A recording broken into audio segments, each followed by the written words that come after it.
Stand-up historian. Those who tell stories rule society.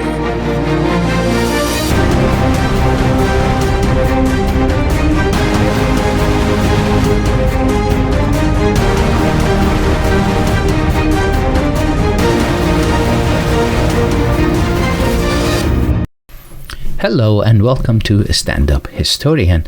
My name is Kurosh and I bring this podcast to you from beautiful Seattle, Washington.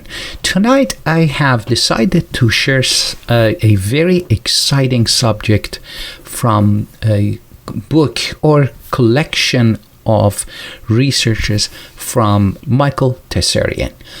This collection or this book is freely available on the internet and you can find it. It is called Atlantis, Alien Visitation and Genetic Manipulation.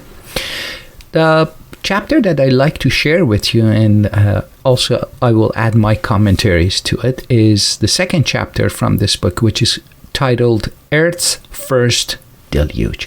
I hope you enjoy this episode. Go and cut off Tiamat's life, and let the winds convey her body to secret places. The Enuma Elish. We read from various sources that approximately 50,000 years ago, a certain planetary body in our own solar system was mysteriously destroyed. This body has been called Tiamat, Python, Lucifer, Marduk, Maldek, Rahab, and even Luna. But this Luna should not be connected to the name later given to the moon.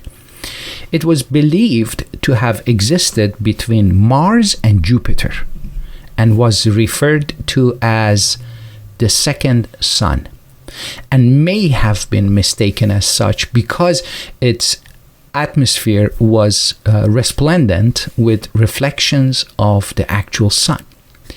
This is not as improbable as it sounds, since Venus, the morning star, the second planet from the sun and the third brightest object in the sky, is so bright that it casts distinct shadows on a moonless night. Around the time of this event, the solar system and later the Earth was colonized by extraterrestrial beings. And this is the part I told you that makes this chapter very exciting and very curious, in fact.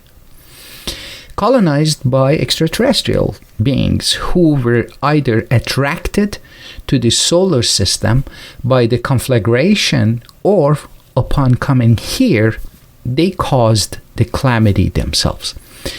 Whether the disaster was natural or not, the result was that mankind on Earth experienced total and lasting chaos and confusion. Immanuel Velikovsky, in his famous book Worlds in Collision, talks about this event extensively, and he examines annals and texts from ancient nation which talks about such an event. The surface of the planet Tiamat consisted mostly of great oceans. There was a lot of water on this planet.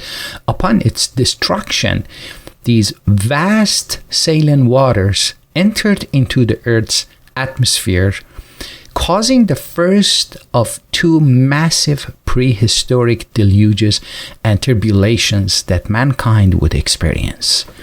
It is taught that the alien invaders took full advantage of this predicament and moved in to bring about colonization. So there was a crisis, and they had to take advantage of that crisis. We hear this, if don't let any crisis go to waste these days. Anyways, so maybe they related to those ancient aliens. They met no resistance from the disoriented and weakened inhabitants of the earth who believed their visitors were powerful gods. Some theorists, like the energetic Eric von Däniken, have also determined that there was a great intergalactic war between two or possibly more extraterrestrial forces in a neighboring galaxy or solar system. The result of this titanic war had enormous consequences for the Earth because it is postulated the losers on being pursued into our system pretended to take refuge on Tiamat. They even erected a makeshift radar-type station there to decoy their pursuers. However, the defeated ones had really taken refuge on planet Earth. So they pretended that they are on Tiamat, but in fact, they are not on Tiamat and they are on Earth, the losers of this war. Upon their arrival, they almost immediately went underground into existing caverns that through scans of the planet they knew existed. They also descended into other caverns that they themselves cut out of the living rock. Connect this part with other episodes that I talked about beings, they live underground, and there's a lot of references. Remember the coming race, which is entirely a story of a race that live underground. There were at least 5 continents on Earth in primeval times, called Appalachia, Tyrrhenia, Beringia, Fennoscandia, and Oceania. Our present continents are remnants of these. Beneath them were literally thousands of miles of subterranean passages, caverns, and refuges. Some of these remain today, and experts know that many of them were not even naturally. So after examining some of these subterranean areas, they seem to be artificial, made by people. Many of our quaint myths and tales, like those of dwarves, trolls, elves, the little people, and the Scandinavian king under the mountain, for example, concern these subterranean vaults. Almost all the Native American Indian tribes speak of their original residence beneath the surface of the earth, and this is very significant. The pursuers, the victors of the war in the heavens, erroneously thinking that their enemies were on Tiamat, utterly annihilated it. They destroyed the planet. And imagine what kind of disaster and calamity you will face when a planet is destroyed or annihilated, because we know there is a specific distance between the planets and there is a lot of gravity push and pull. So removing one, eliminating one, must have been a horrific event. This horrific act and its subsequent consequences were witnessed and recorded on earth by people that they lived at that time. Listen to this one. And beheld, a star fell from heaven, and the children of the earth began to tremble and quake before them, and to flee from them. And again I saw how they began to gore each other and to devour each other, and the earth began to cry aloud. This was from Book of Enoch. And also again from Book of Enoch, I saw in a vision how the heavens collapsed, and when it fell to earth, I saw how the earth was swallowed up in a great abyss. And I lifted up my voice to cry aloud and said, the earth is destroyed. And again from the Book of Enoch, and in those days Noah saw the earth, that is, had sunk down, and its destruction was nigh. And he arose from thence and went to the end of the earth and cried aloud to his grandfather Enoch.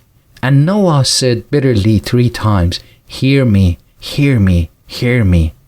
And I, Enoch, said unto him, Tell me what it is that is falling upon the earth that is in such evil plight and shaken. And from the book of Revelation, and the 3rd angel sounded, and there fell a great star from heaven, burning as if it were a lamp. And the name of the star is called Wormwood, and many men died of the water, because they were made bitter.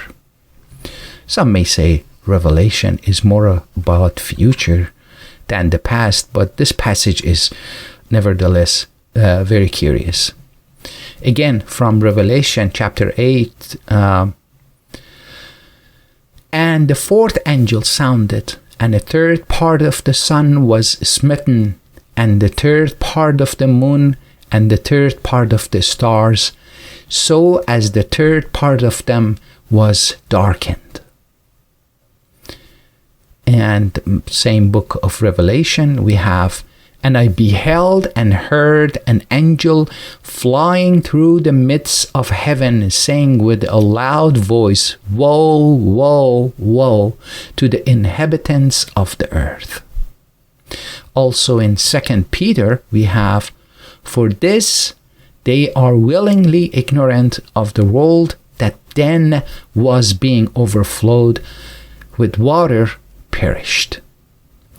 Celtic records also speak of deluge. And remember, we're talking about the first deluge, which is as a result of destruction of Tiamat, which had a lot of water on its surface, and these waters are pouring onto earth. Celtic records talk about deluge, and this is how it goes.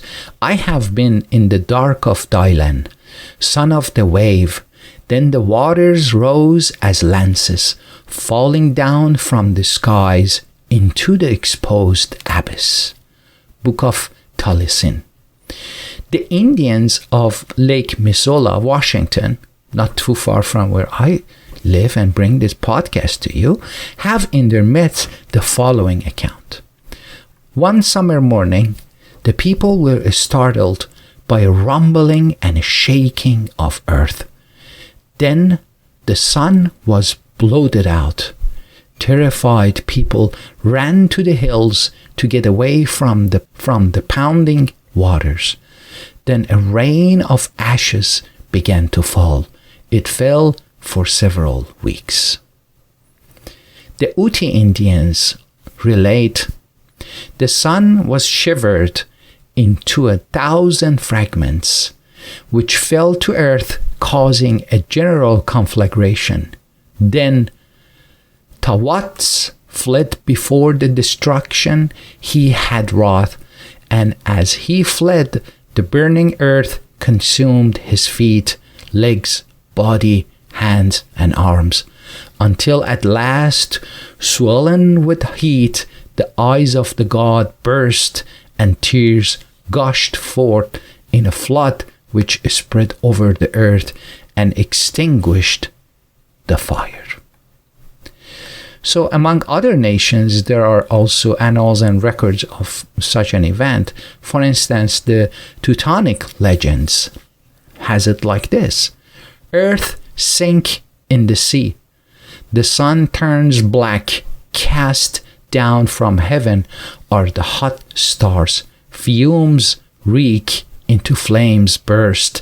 The sky itself scorched with fire.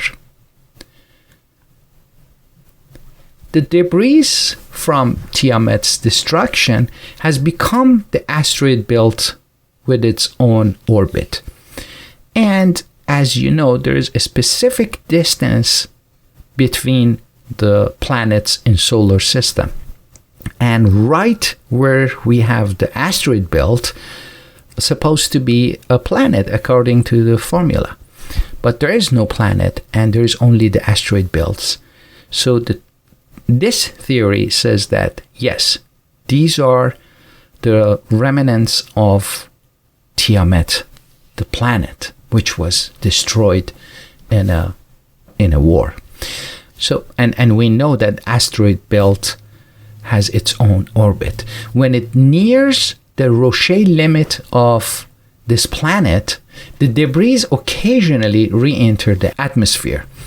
So let me explain to you, probably if you don't know what Roche limit. Roche limit is sometimes referred to as the Roche radius, is the distance within a celestial body held together only by its own gravity will disintegrate due to a second celestial body's tidal forces exceeding the first body's gravitational force attraction.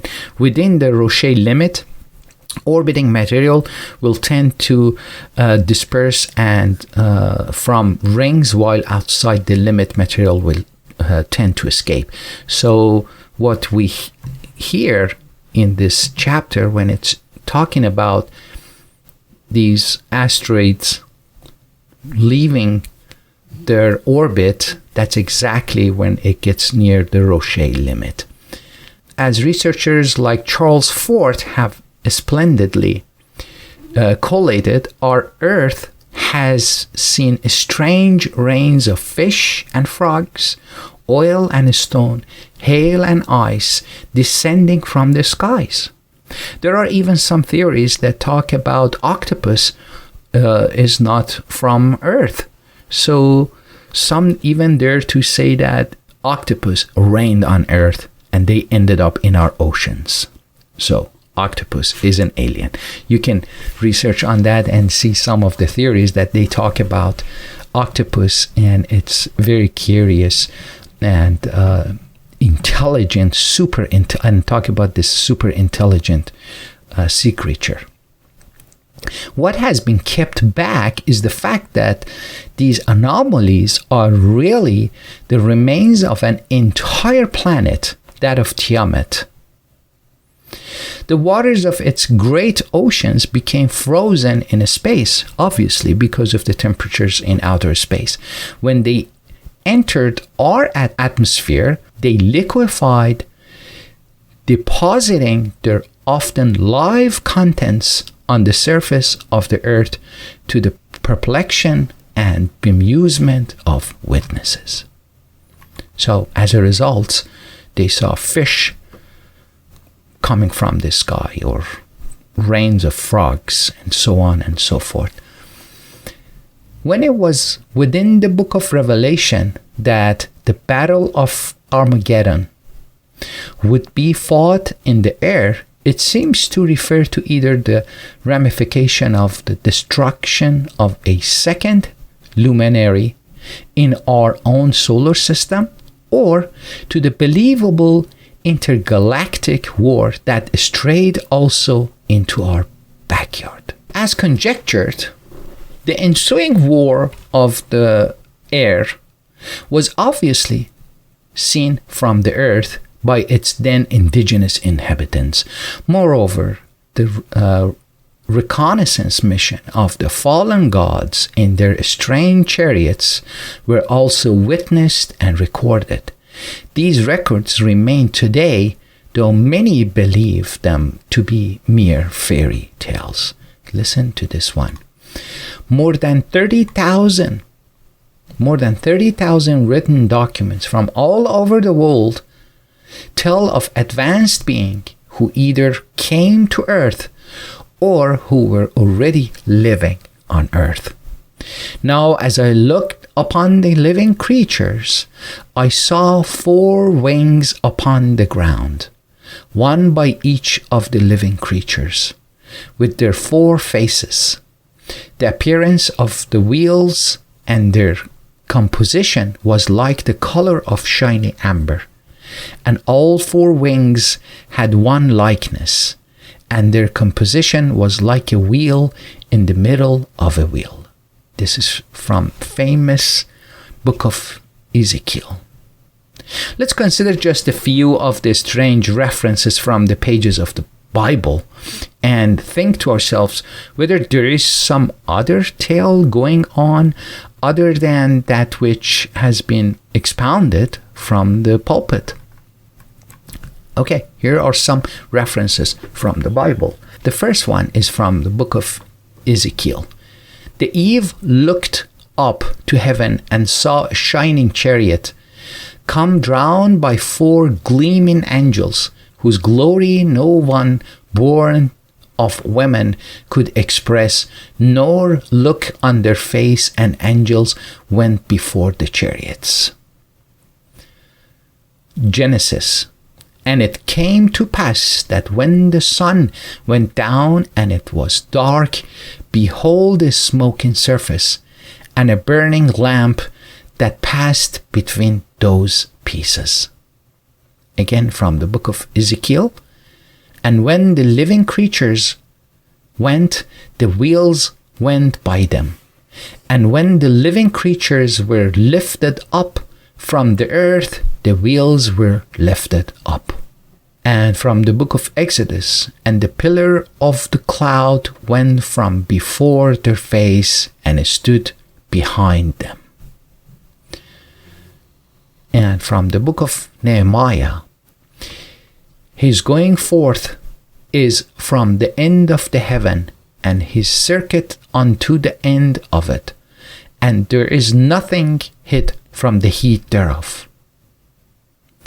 And there are many other references in the Bible, and I'm going to finish this with John chapter 6. Then they willingly received him into the ship, and immediately the ship was at the land whither they went. And from the ancient Aryans and Hindus, we have these passages. He boarded the aerial vehicle with Hara, which was decorated with jewels and the faces of demons, and it moved with noise resembling the sonorous clouds. So Rayana and Mariha boarded the aerial vehicle resembling a palace. This is also known as Vimana, from that hermitage. Then the demons brought the Puspaka aerial vehicle and placed Sita on it by bringing her from the Ashoka forest. And she was made to see the battlefield with Trijata. This aerial vehicle, marked with swan, soared into the sky with loud noise. An aerial chariot, the Pushpaka, conveys many people to the capital of Avodia. The sky is full of stupendous flying machines, dark as night, but picked out by lights with a yellowish glare. Now Vata's chariot's greatness breaking goes it, and thunderous is its noise. To heaven it touches, makes light lured, and whirls dust upon the earth. The airplane occupied by Salva was very mysterious. It was extraordinary that sometimes many airplanes would appear to be in the sky, and sometimes there were apparently none. Sometimes the plane was visible and sometimes not visible. And the warriors of the Yadu dynasty were puzzled about the whereabouts of the peculiar airplane.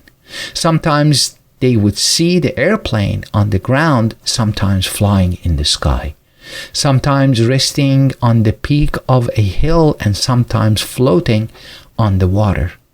The wonderful airplane flew in the sky like whirling firebrand. It was not steady even for a moment. And this whole thing was from Mahabharata. What do you want more clear than this? Talking about real witnesses and their testimony of what they have seen. And clearly they have seen flying objects. Zechariah Sitchin and others of his kin are of the opinion that the losers in the cosmic Armageddon, that is the visitors, were generally moral and good, and that their arrival here was generally a good thing for the earth. This writer, Michael Tsarion, finds it difficult to accept this theory in its entirety. It is just reasonable to assume, as the ancient text advocate, that these visitors, being so remorselessly pursued, were immoral, negative beings. Immoral, negative beings who had perhaps contributed to the corruption of their own home planet and who were finally being expunged. There is a great deal of information coming out of the ancient legends that convinces this writer, Michael Tsarion, that the visitors, for all their intellectual acumen and technological expertise, were morally corrupt, without spiritual sensibilities of any kind. These aliens, criminal renegades, took their cover on Earth, met with the indigenous tribes, were considered gods, and took full advantage of the relative credulity of their hosts. Having no love for the people of Earth, they almost immediately sought to enslave them. It is our opinion, Michael Tsarion's, that they were successful and that no one can have a real grasp of the history and progress of humankind without taking into consideration the idea of alien colonization. Is that what we see today? Once again, the same anti-human, non-humans trying to destroy humanity once again? Many ancient legends speak of this visitation. For instance, the Hindu scripture Semirat Bhagavatam relates the coming of a demon race which invaded the three planetary systems. One of the epithets given to the visitors was the ant people, from the fact that they had the habit of mining and burrowing underground and living there in complex colonies. This was a practice that availed perfect concealment, as these renegades knew that it was absolutely imperative that they were not traced to this planet, because remember, in the beginning we said they pretend to be on Tiamat, but in fact they came to Earth, and that their previous hosts believed them utterly destroyed. The Celtic legends and even the Bible declare that the Nephilim, or fallen angels, took refuge underwater in their crafts. Listen to this. No craft they knew with woven brick and jointed beam to pile the sunward porch, but in the dark earth burrowed and housed like sunless ants in sunless caves. And the king said to her, "Be not afraid, for what sawest thou?" And the woman said unto Saul, "I saw gods ascending out of the earth." 1 Samuel chapter 28, verse 13. That things are formed from under the water, and the inhabitants thereof. This is from Book of Job. With this kind of phenomena occurring, we can perhaps make sense of one of the most enigmatic edicts from the Yahwistic commandments. And here is the commandment from the book of Exodus, chapter 20, verse 4. "You shall not make yourself a graven image or any likeness of anything that is in heaven above, or that is in the earth beneath, or that is under the water of the earth." In Edward Bulwer-Lytton's book, The Coming Race, he describes the existence of advanced beings living in tunnels and caverns beneath the surface of the earth. He refers to these beings as Ana, saying they were forced below because of earth changes and a flood which destroyed their civilization thousands of years before the biblical cataclysm. In David Icke's Children of the Matrix, we read, he's one of my favorite writers and theorists. 36 underground cities have been discovered in Cappadocia, in Turkey, so far, and some are huge complexes going down 8 levels. The ventilation systems are so efficient that even 8 floors down, the air is still fresh. 30 vast underground cities and tunnel complexes have also been founded in Turkey. The Hopi Indians speak of an underground world called Sipapuni, where they say their tribe originated. Interestingly, G. Warren Shuffled discovered the underground tunnels beneath Los Angeles. There's a lot of information about underground tunnels beneath Los Angeles. I strongly recommend you look into that, which the Hopi Indians had for centuries believed were inhabited by a lizard race over 5,000 years before. In his book Agartha, Robert E. Deckhoff tells of a Tibetan monk who heard that an alliance of reptilians and human black magicians were causing chaos and destruction in the surface societies by projecting malevolent energy fields into people's minds using that which we call witchcraft, the manipulation of energy. Deckhoff says that the monk led 400 warrior monks into the caverns to do battle with this serpent cult.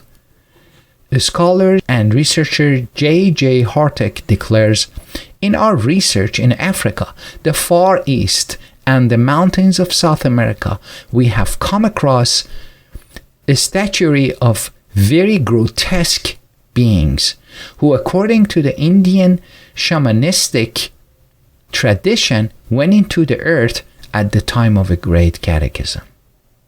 The Apache Indians tell stories of tunnels between their lands and the city of Tiahuanaco and claim that their ancestors traveled 4 years by this route. The Indian chiefs also assured that the tunnels were carved out by rays that destroy the living rock. And this is very significant. When you look at these underground cities, tunnels, the way they have been created, the best way to understand them is what was said here, by rays that destroyed the living rock. And that their creators were beings who live near the star. In Celtic mythology, the Tuatha Dé Danann, a powerful tribe of druid warriors, descended into the underground through what are called the Shis. This is spelled Sidhes. The accounts of ancients have been dismissed for centuries and often ridiculed and misunderstood. For instance, the visitors are sometimes described to be fantastic in aspect, sometimes as having 2 heads or faces.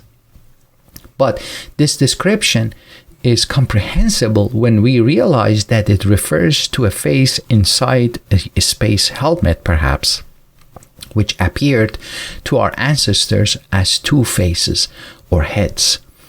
The men of brass or bronze was also a title used for the visitors, possibly due to the metallic suits they wore. They also seem to have communicated in strange voices many times.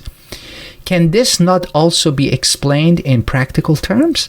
Can the references about the fallen angels in Old Testament, Book of Enoch, and the Dead Sea Scrolls, for example, not be based on actual fact? The Nephilim had to begin calibrations of the earth in relation to the neighboring planets and stars almost immediately after ascent from the subterranean heavens. Although they were in no immediate hurry, they believed they could leave the planet whenever they desire. Earth was certainly not their home, but it was better than nothing in an emergency. But because they had arrived suddenly and not by choice, and listen to this part, but because they had arrived suddenly and not by choice, they were in a predicament as to where they were in celestial terms and in a quandary about where to go in the future. The Nephilim, with the help of the Neanderthal race, constructed and erected stone monuments and giant earth calendars on the plains for their astronomers to engage in calculations to orient themselves correctly in the new wing of the galaxy. So they had no idea where they are. So they created these monuments and these huge calendars to figure out where they are. There is some evidence to indicate that the Nephilim did not leave Earth immediately, because they feared that the solar system after the destruction of Tiamat was magnetically unstable to the extent of preventing them from flying out and navigating easily. One does not drive their car through a volcano or earthquake by choice. The risk was too great for a time. They also did know if their enemies were still watching for them, or whether they had set some kind of warning alarm system that would signal the Nephilim's presence. So fear of being exposed from one hand, and on the other hand, the turbulations in the galaxy and the outer space prevent them from leaving Earth immediately. The Nephilim established their main headquarters, Atlantis, on the continent of Appalachia. From this center, they would corral and experiment on the indigenous Earth inhabitants, taken from cultures and tribes that were shaken by the recent celestial catastrophe. Nearly all the native cultures of the Earth record the visitations of strange and advanced individuals possessed of miraculous powers. An interesting anecdote which repeats throughout the ancient records and accounts is that the beings who visited the various countries were never numerically many, and that is very important. The records say that they appeared in groups of 3 or 4 members. The fact that the visitors were of such a small number is suggestive that they were actually contingents of a larger mass, scouts, if you will, centered elsewhere. That they were on reconnaissance mission, and that were data gatherers and ambassadors sent out to the corners of the globe. The strangers could knit bones, provide food, took counsel, gave magnificent gifts, spoke in strange tongues, were intensely intelligent, and pointed to distant galaxies when they asked about their origins. Many texts record that some of the visitors were extremely vengeful when wronged, and they were after mineral wealth and human labor. Has that changed? I don't think so. For more information, you can look into the works of David Childress.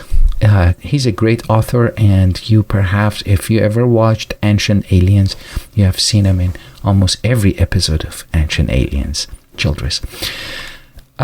So what Michael talked about here is a series of galactic events, a war in heavens between two or more alien groups. And when we say alien, our point of origin is Earth, so they didn't belong to Earth.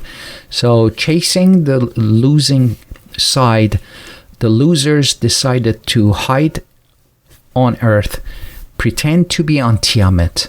Tiamat was destroyed as the result of this galactical war. This reminds me of Battlestar Galactica, which could be based on some kind of ancient annals and records. The great series. If you never watched it, I strongly recommend to watch that. So these beings, they took refuge on Earth, and they cannot leave the Earth. In future episodes, I will talk to you about how the Earth was protected like a prison, like a penal planet, to prevent these criminals from leaving the Earth. Sort of like the radiation belt around the Earth, which prevents us from leaving Earth, because the radiation will destroy us and basically cooks us. It's like putting someone inside a microwave, thousands of times worse. So now this Michael Tsarion's opinion, this group are not a benevolent group, the losers. And now this malevolent group live on Earth. They cannot leave, and they hate Earth because they don't belong here, and they need to find a way to escape from this prison planet. But meanwhile, they became gods for many nations and indigenous inhabitants of this planet, and they took advantage of being considered gods. So many evils followed. And isn't that what we see that has cursed the human species since time immemorial? That some kind of curse, some kind of deep evil against the planet and against the humanity is at work. I leave it to your imagination to figure out who's the evil and what will happen at the end. One important point is we need to keep an open mind and remember that evil is very real. I hope you enjoyed it. I always enjoy Michael Tsarion's work, and I thought I should share this with you. Have a wonderful time and be safe. God bless you all. Bye. I'm going to be honest with you.